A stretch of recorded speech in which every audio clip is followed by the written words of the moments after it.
네, 성경 봉독하겠습니다. 출애굽기 8장 16절에서 24절까지 말씀입니다.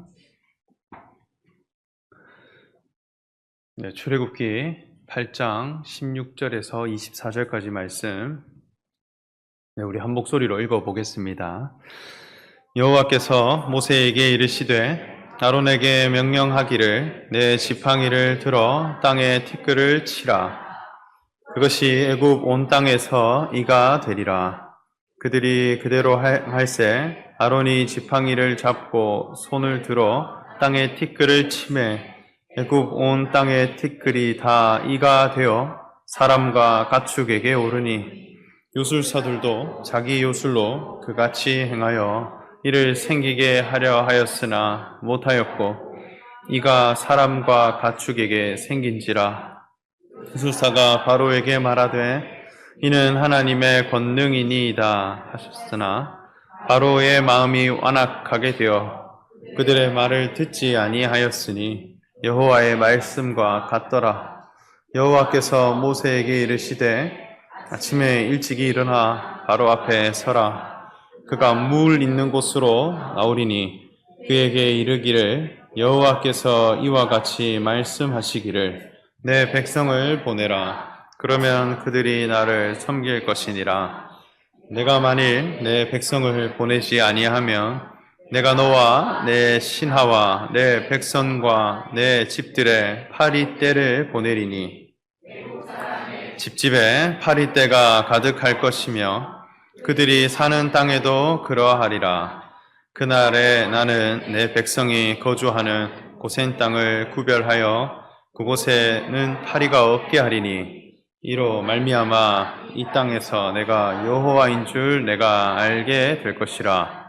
내가 내 백성과 내 백성 사이를 구별하리니 내일이 표징이 있으리라.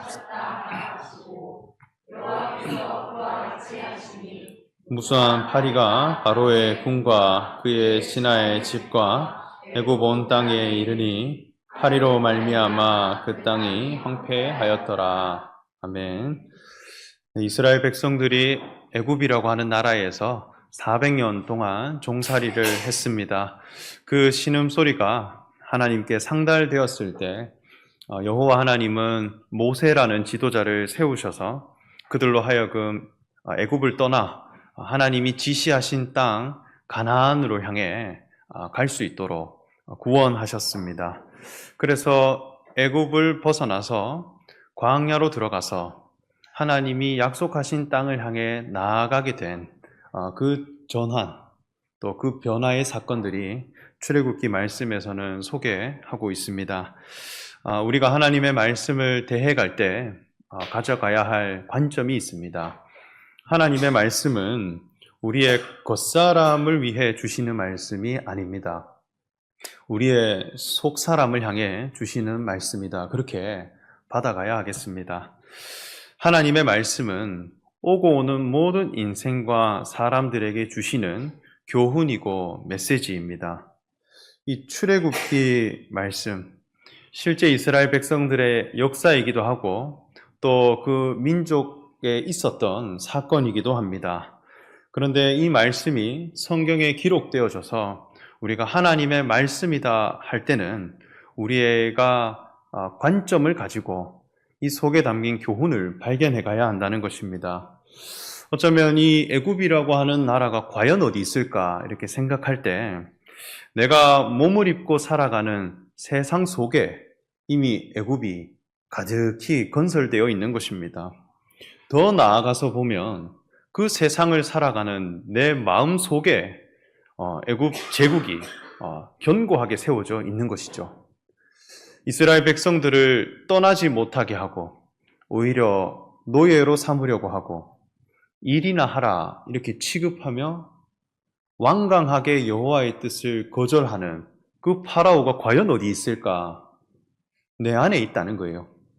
세상의 가치 기준이 가득 차 있고 육체로부터 오는 그런 신앙의 정체성, 그 가득 찬 생각들이 내 안에 가득 있기 때문에 오늘날 파라오는 내 마음속에 있더라는 것입니다.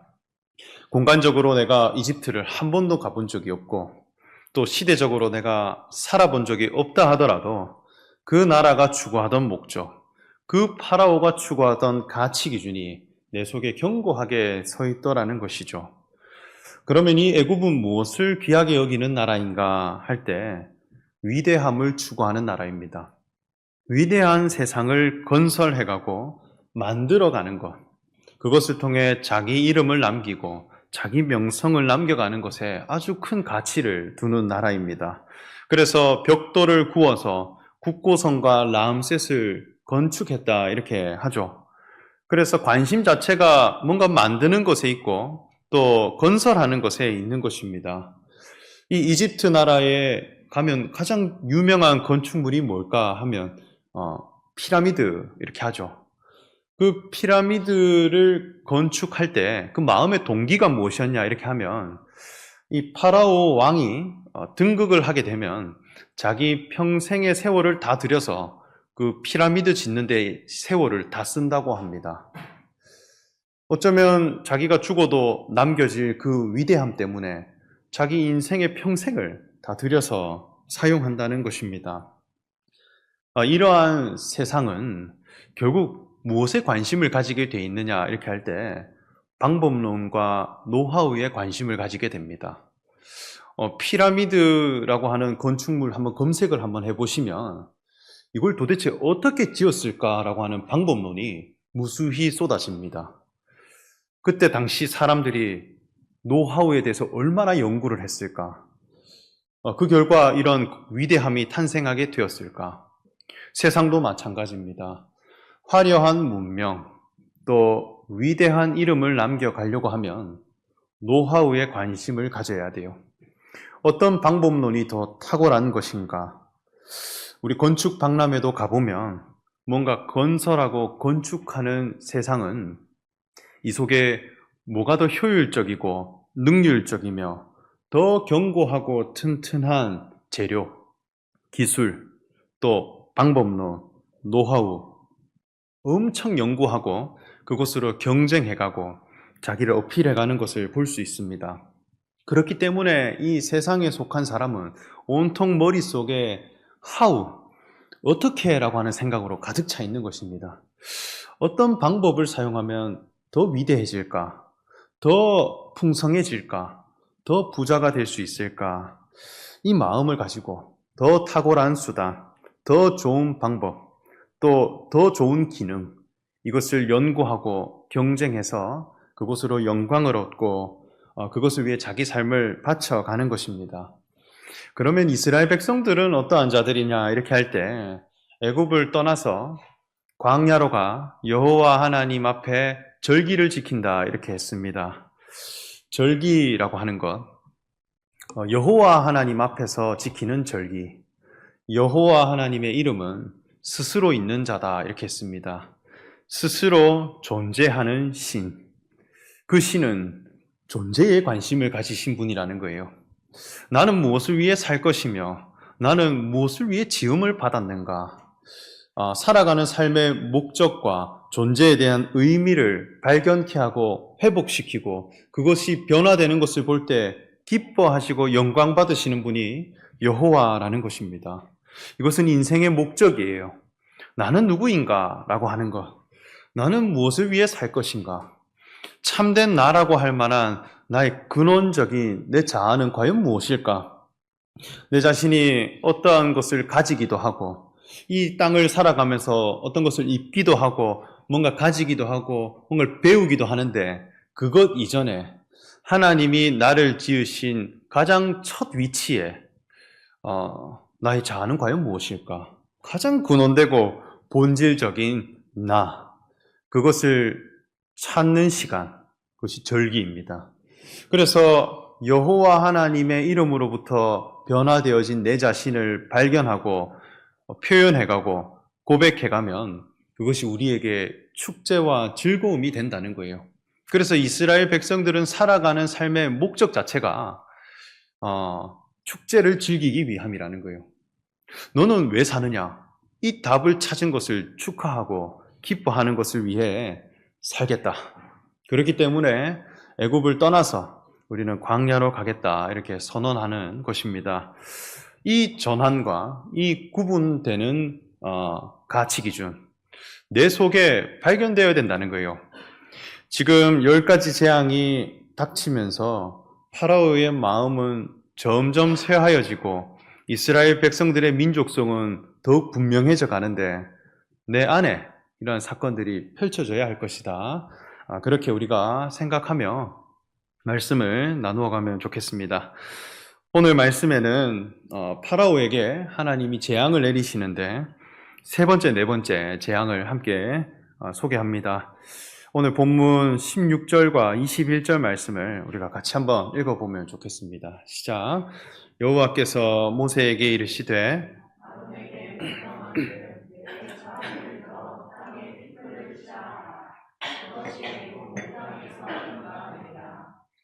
내가 만일 내 백성을 보내지 아니하면 내가 너와 내 신하와 내 백성과 내 집들의 파리떼를 보내리니 애굽 사람의 집집에 파리떼가 가득할 것이며 그들이 사는 땅에도 그러하리라. 아멘.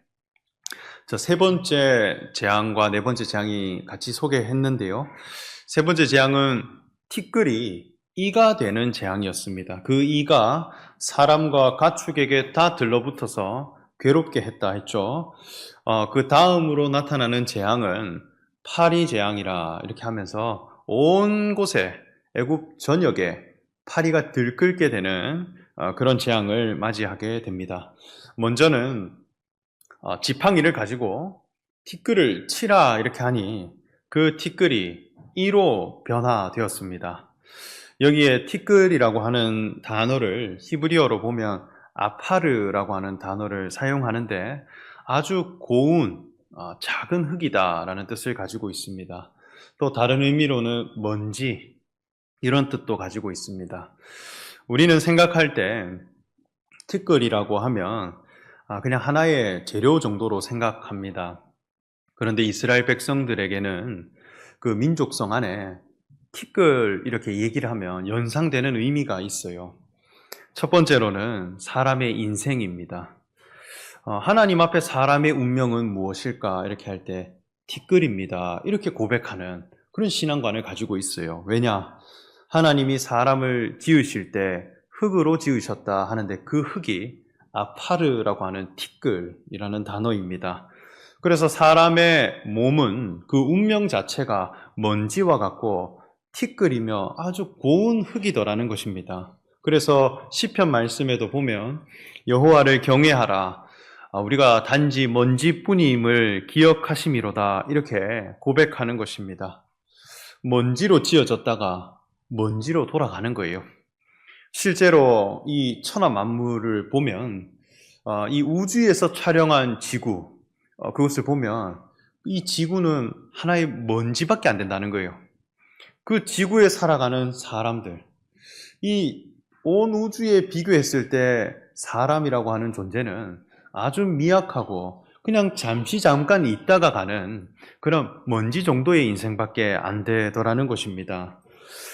그래서 몸을 가진 인생 그 자체로는 아무리 내가 뭔가 대단한 것을 이루어내고 뭔가를 가지기도 하고 뭔가 행할 수 있다 하더라도 인생이라는 운명 전체 안에서 본다면 정말 잠깐이더라는 거예요. 잠깐 그냥 먼지가 있다가 떨어져 나가는, 그리고 지저분함이 늘 나타나고 늘 더러움이 있는 그 정도의 인생밖에는 안 되더라. 그러한 티끌로 우리를 지으셨는데 그 속에 하나님의 생기를 불어넣으니 하나님 앞에 살아있는 영이 되었다 이렇게 말씀하죠. 먼지뿐인 인생인데 하나님의 마음과 하나님의 성품을 표현할 자로 불렀다는 거예요. 그러니까 이것이 우리에게 얼마나 큰 은혜이고 그냥 잠깐 있다가 갈 인생인데 우리로 하여금 하나님의 형상을 표현할 자로 불렀다는 것, 이것이 너무나 감사하기 때문에 경외하라. 그래서 하나님은 경외하고 나는 하나님 앞에 먼지뿐이다 라고 하는 그 자리매김, 그 자리매김을 고백할 때 티끌이다 이렇게 소개합니다. 두 번째로는 이 티끌은 아주 작고 미약함을 표현할 때 티끌이라는 표현을 합니다.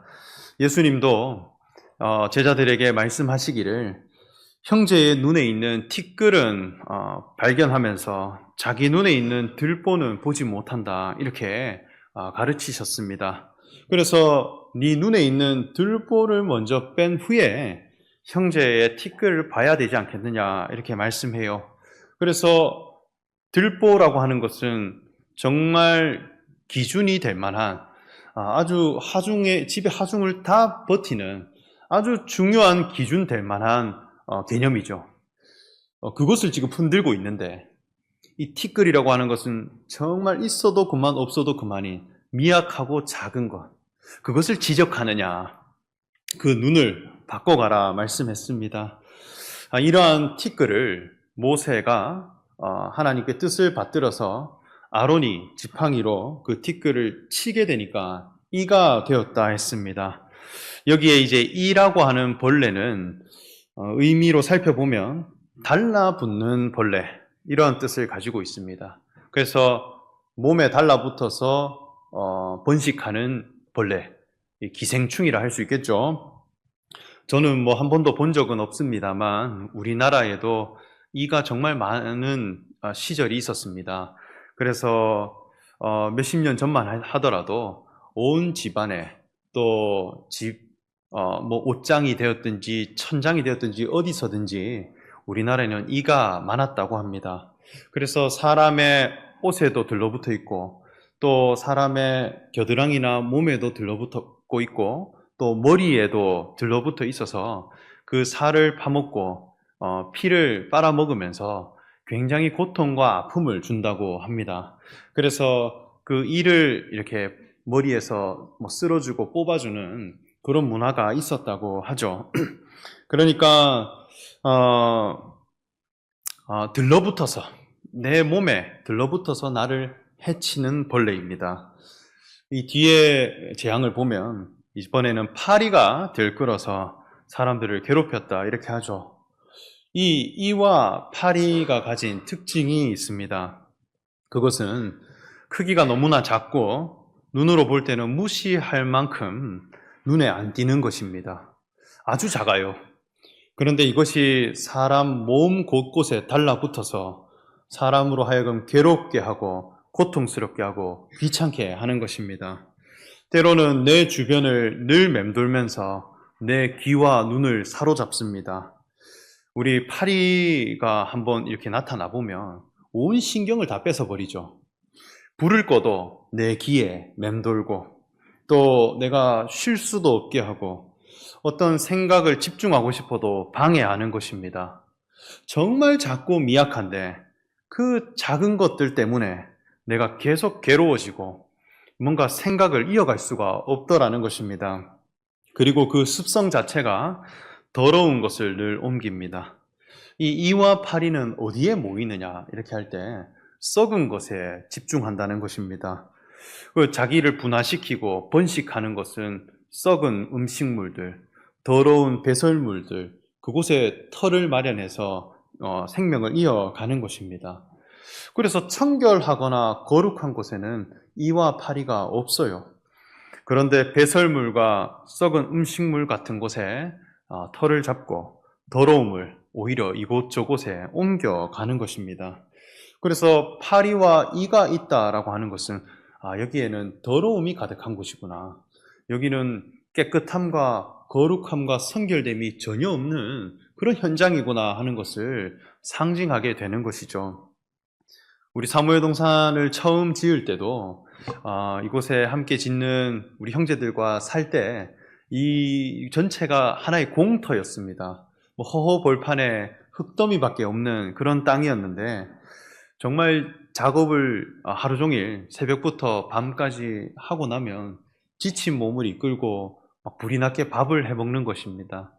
그러면 먹은 음식과 음료와 과일 이런 것들을 어디에 치워야 될지를 모르니까 그냥 온 천지 공터이기 때문에 그냥 구덩이 파놓은 곳에 음식물을 던져놓고 과일도 버리고 음료수도 쉽게 버리고 했었습니다. 그런데 2주가 안 되어서 이 마을 전체의 파리들이 이곳에 다 모였던 적이 있습니다. 그래서 뭐 현장에도 파리가 들끓고 또 지내는 숙소에도 천장에 파리가 너무 많이 붙어 있어서 하루의 일과 중에 하나가 파리를 다 쫓아내는, 근데 사라지면 또 그만큼의 양이 다음날 또 찾아와요.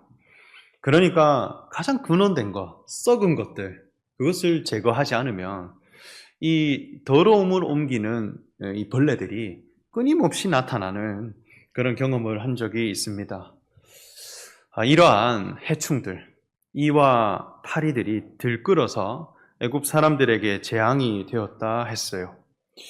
여기에 대한 교훈이 과연 무엇일까 한다면, 우리가 인생을 살아가는 데 있어서도 정말 사소한 것들인데 내 몸에 달라붙어서 나를 너무나 괴롭게 하고 나를 사로잡는 것들이 있어요.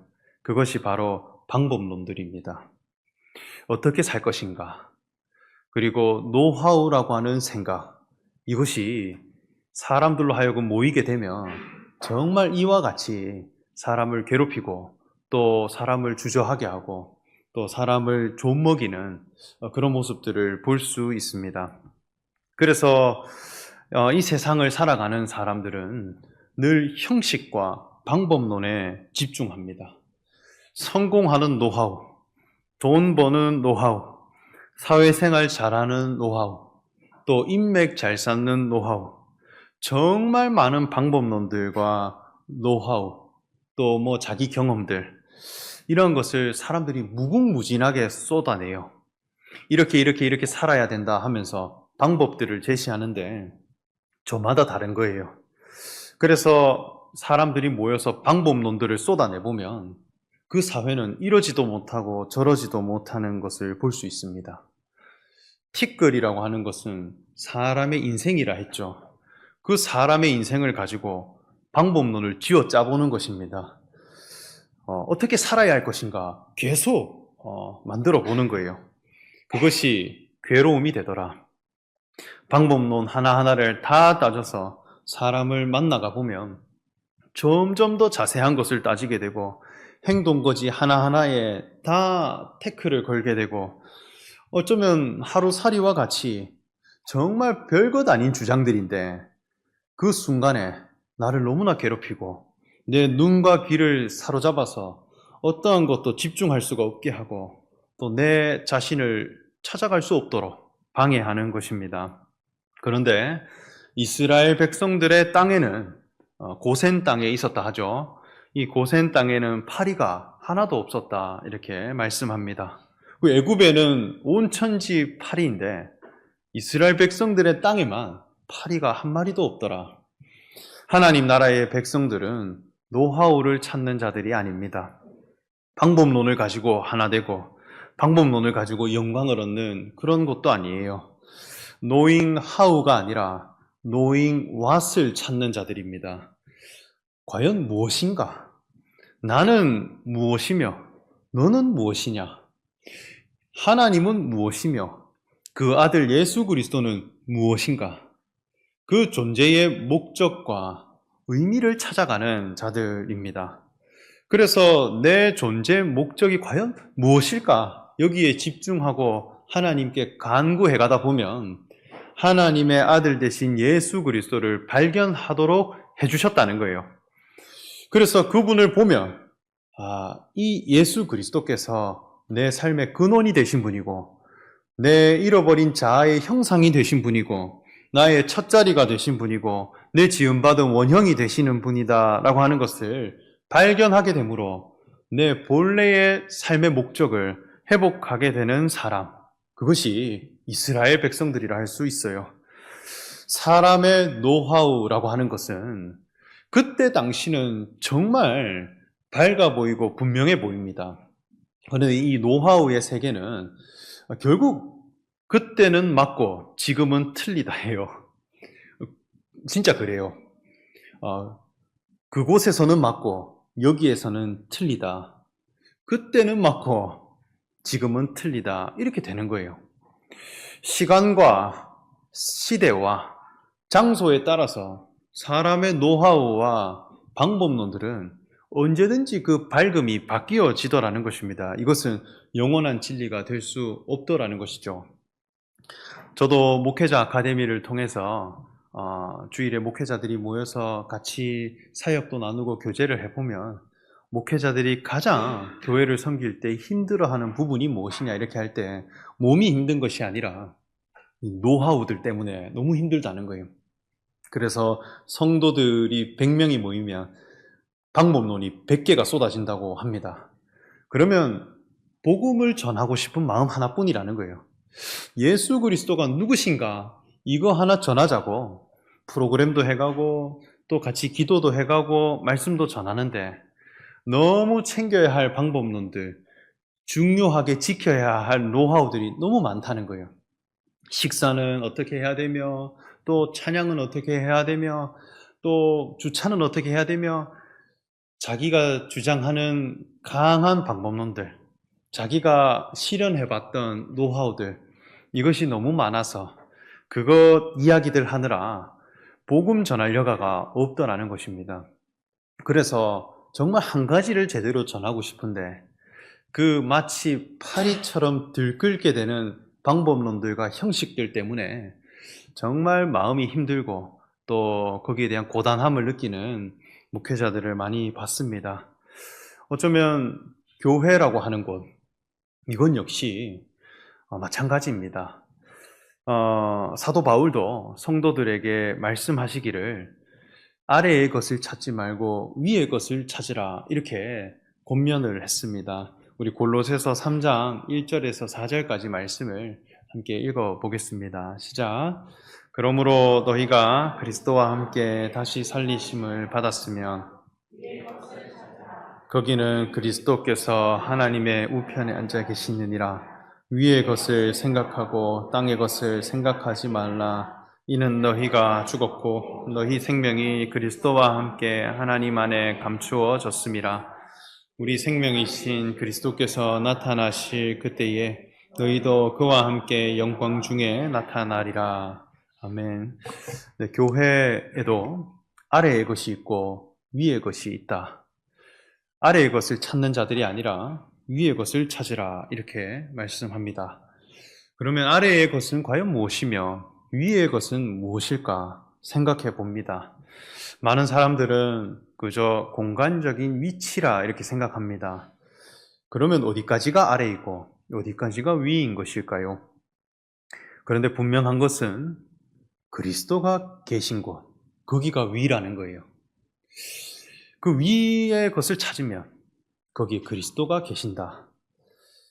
십자가에 죽으시고 다시 사신 예수 그리스도는 하나님의 우편으로 올리워지셨다 이렇게 말씀하죠. 하나님의 아들이라고 하는 생명과 그리스도라고 하는 신분으로 다시 산 존재, 그분이 가진 신분과 정체성이 있는 곳, 거기가 위라는 것입니다. 그것이 없는 곳, 그것이 아래라 할 수 있겠습니다. 수많은 방법론들과 절차들과 수단에 매여서 이러지도 못하고 저러지도 못하는 신앙. 이것은 복음의 능력으로부터 나타나는 그런 하나님 나라가 아니다라는 것이죠. 위의 것을 찾고 하나님 우편에 계신 예수 그리스도를 보게 되고 그것을 통해 내 심령의 변화가 이루어지게 되면 내 자신도 예수 그리스도와 동일한 존귀한 신분과 정체성을 가진 사람으로 변화시켜 주시는 것, 이것이 복음의 능력이더라는 것입니다. 사도들은 아래의 것을 전한 자들이 아니라 위의 것을 전한 자들이다 할 수 있겠습니다. 우리가 무엇을 위해 살아가야 할 것인가? 내 존재의 목적, 내가 속해야 할 신앙의 위치, 그 영광스러움에 대해서 전해가고 또 회복시켜 주신 자들이라 할 수 있겠습니다. 이 재앙들, 이 교훈을 우리가 함께 기억하시기를 간절히 바랍니다. 고센 땅에는 파리가 없더라 이렇게 하였고 파라오의 왕은 점점 완강한 마음에서 쇠하여져 가는 방향으로 나아가게 됩니다. 우리가 하나님의 나라에 속한 자다 이렇게 할 때 우리 자신은 어떤 신앙을 추구하고 나는 정말 무엇에 관심을 가진 사람인가 하는 것을 이 말씀을 통해 묵상하고 또 발견해 가시는 저와 여러분 되시기를 소망합니다. 함께 기도하겠습니다. 사랑의 하나님 감사합니다. 우리를 통하여서 출애굽 말씀을 듣게 하시고 또 하나님께서 애굽에게 재앙을 내리신 그 교훈이 우리 속에 분명히 가르침이 있기를 원합니다. 수많은 인생의 방법론과 형식에 사로잡혀서 하나님이 나를 지으신 그 섭리 앞에 이러지도 못하고 저러지도 못하는 그런 인생이 되는 것이 아니라 오히려 여호와 하나님의 이름을 우리가 소망해가고 또 하나님이 나를 지으신 목적을 분명히 찾아가고 그것으로 온 세상을 이겨낼 수 있는 복된 성도들이 다 되게 하여 주시옵소서. 예수님의 이름으로 기도합니다. 아멘. 찬송가 240